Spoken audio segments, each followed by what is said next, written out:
Foram vocês que pediram por isso. Gente, essa história foi uma amiga minha que contou. Eu não conheço as pessoas envolvidas, não sei quem são. Eu só sei que eu me caguei inteira. Seguinte, tinha uma menina, a amiga dessa amiga minha, que muita coisa ruim começou a acontecer na vida dela. Ela perdeu o emprego, não tava indo tão bem na faculdade. E principalmente, ela tava com muita dor nas costas. Assim, uma dor nas costas que ela não se aguentava. E como nenhum médico conseguia resolver, ela pediu a ajuda da avó dela, que é médium. Bom, daí a avó dela foi na casa dela, começou a fazer uma série de perguntas do que estava acontecendo. E enquanto a menina falava com a avó, ela mesma se deu conta de que todas essas coisas ruins começaram a acontecer depois que ela terminou o namoro dela. Até que em determinado momento baixou na avó. Pra quem não sabe o que é médium, é uma pessoa espírita que consegue receber um espírito no corpo. E nesse momento ela recebeu um. Ela continuou conversando, mas a menina percebeu que aquela pessoa não era mais a avó dela falando. Parte 2.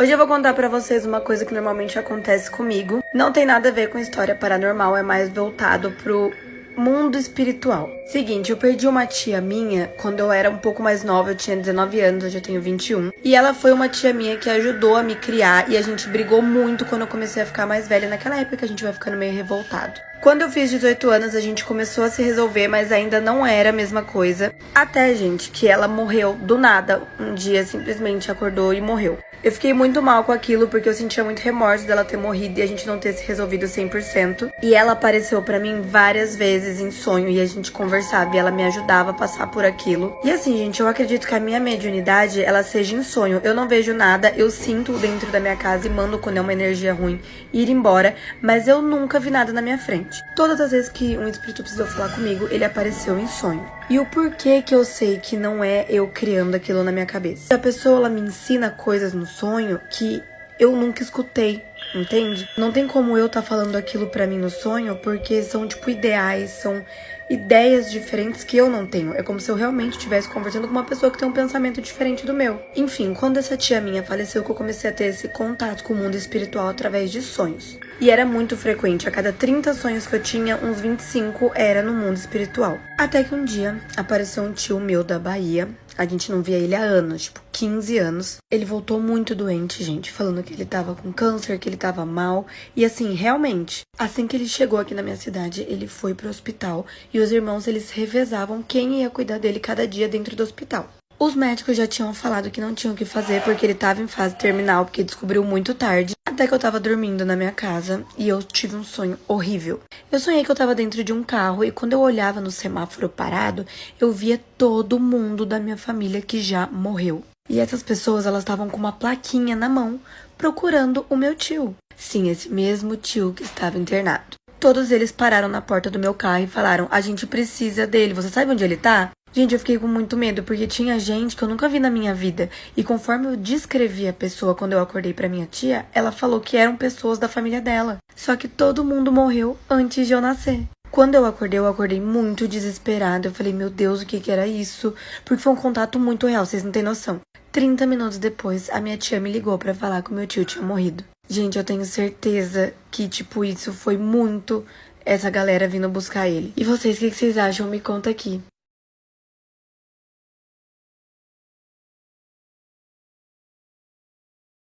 Oi, eu tava muito em dúvida se eu fazia um vídeo sobre esse caso ou não. Mas enfim, vim trazer esse vídeo em forma de teoria.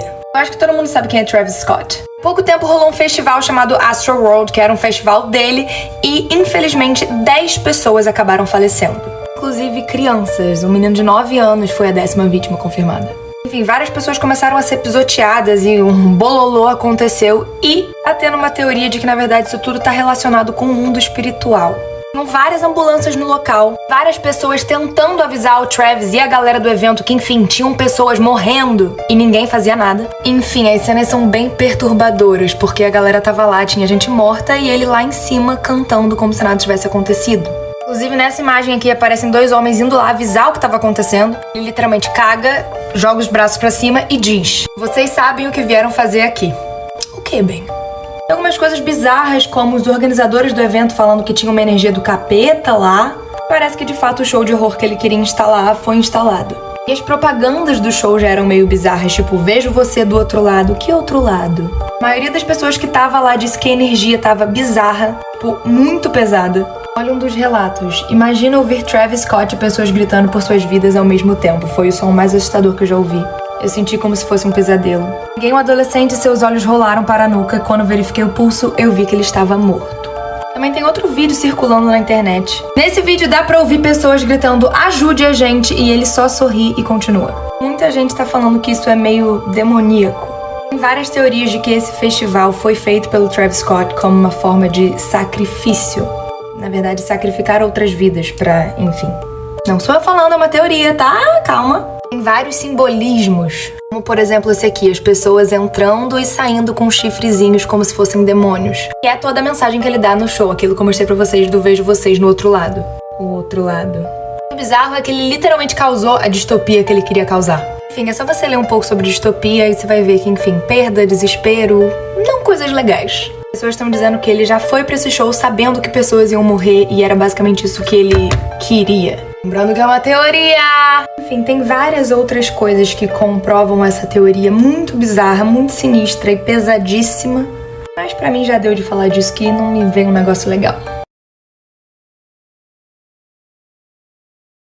Muitos de vocês conhecem a boneca Annabelle, conhecem a história dela e sabem que é real. E que ela tá no Museu dos Warren, com um alerta de luz vermelha pra ninguém encostar nela. E também sabem que onde ela fica, existem vários objetos mal assombrados. Mas apesar da fama esplêndida de Annabelle, também temos a boneca Lily, bizarra. E ela também tem o mesmo aviso que a Annabelle, a luz vermelha de alerta pra ninguém encostar na caixa dela. E não é todo objeto que tem isso, tá? Se vocês querem saber a história dela, eu vou contar agora. Então, um casal decidiu presentear a sua filha com essa boneca aqui, que é tipo o estilo bebezão, sabe? E essa criança não falava, mas quando a boneca chegou, ela começou a falar Lily, e aí deram o nome da boneca de Lily. E é assim que surgiu o nome da boneca. Por volta de 1980, a criança estava com uns 9 anos de idade, ela resolveu levar a Lily para um passeio no sótão, para olhar a paisagem. Passeio saudável. Mas ela caiu, bateu a cabeça fortemente e veio a falecer. A família sabia que ela andava muito com a boneca, então resolveram enterrar a boneca junto com a criança. Vou ter que terminar na parte 2.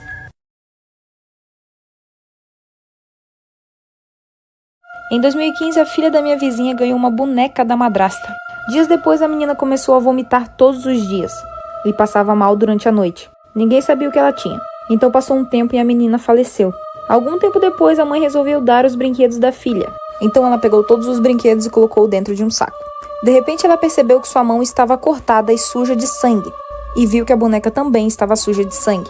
Então ela pegou a boneca e percebeu que tinha coisas dentro da boneca. Ela achou gilete, uma faca pequena e uma bolinha preta de madeira. Ela ficou sem entender aquilo. Só então ela me procurou e abrimos a boneca, onde tinha mais coisas dentro. Foi então que eu disse que alguém fez um ritual para matar a filha dela. E o ritual foi tão forte que a menina faleceu. A mãe da menina lembrou que foi a madrasta que deu a boneca de presente para a menina. Essa madrasta namorava com o pai da menina. E todo final de semana a menina ia na casa do pai. Por isso devemos ter cuidado até com presentes. Porque às vezes não são presentes. Oi. Já era mais ou menos umas 2 da manhã e um cara tava dormindo no apartamento dele normal quando ele ouviu alguém batendo na porta dele. Ele foi e abriu. Era uma menina assim de mais ou menos uns 20 anos. E ela tava chorando, ela falou: cara, então, o meu marido tá me batendo e eu queria muito saber se eu podia dormir no seu sofá. E o cara ficou meio constrangido e falou: pode. No dia seguinte, quando ele acordou, ele foi ver se a moça ainda tava no sofá dele e ela não tava mais lá. Então ele assumiu que o marido e a mulher já tinham ficado de boa. Até que no dia seguinte, 2 da manhã de novo, a mesma mulher bate na porta dele e fala a mesma coisa: cara, meu marido me bateu de novo, posso dormir aqui? E ele deixou. E aconteceu a mesma coisa. Na hora que ele acordou, a mulher não tava mais lá. Só que ele achou meio suspeito. Quando ele desceu pra falar com, o zelador, ele falou: cara, você conhece uma mulher que mora no apartamento do meu lado e tal? O zelador gelou e falou: então, cara, ninguém mora no apartamento do seu lado. Quem morava era uma mulher, mas ela morreu depois dela ter sido morta pelo marido, que batia nela todos os dias. E ela morreu exatamente às 2 da manhã.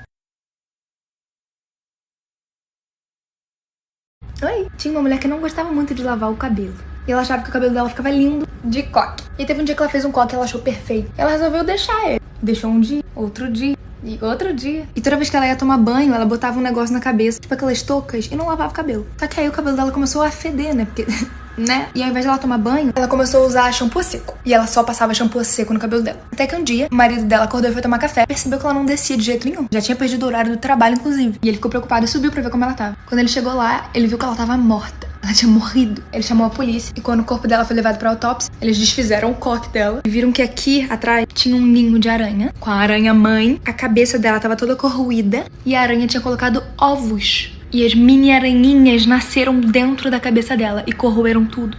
E aí por isso que ela morreu. Esse é o motivo pelo qual você sempre deve trancar a porta da frente da sua casa. Um menino que morava com seu pai e sua mãe estava assistindo um filme com eles uma noite quando ele decidiu ir no banheiro. Assim que ele entrou no banheiro, ele viu que a energia da casa dele tinha caído. Nessa hora, ele também ouviu 2 barulhos muito altos. Muito assustado, então, ele fechou a porta do banheiro e ouviu vários objetos pesados sendo arrastados pelo corredor. Ele decidiu sair correndo pro seu quarto, onde ele entrou, fechou a porta e se escondeu embaixo das cobertas e fingiu que estava dormindo. Ele esperou, então, que quem quer que estivesse ali dentro ia só ignorar uma criança dormindo. Mas ao mesmo tempo que ele fecha os olhos, ele ouve o barulho da porta abrindo. Ele vê um homem arrastando os corpos do seu pai e da sua mãe. O homem coloca seus pais sentados de modo que eles ficassem olhando diretamente para a cama. Ou seja, quem quer que tivesse matado os pais queria que a criança visse. Então o homem escreve algo na parede e entra embaixo da cama dele. Ele ficou deitado lá por horas sem mover um músculo porque ele sabia que se ele movesse, ele ia acabar igual aos pais dele. Até que ele finalmente cria coragem para ler o que estava escrito na parede, que dizia: "Eu sei que você está acordado".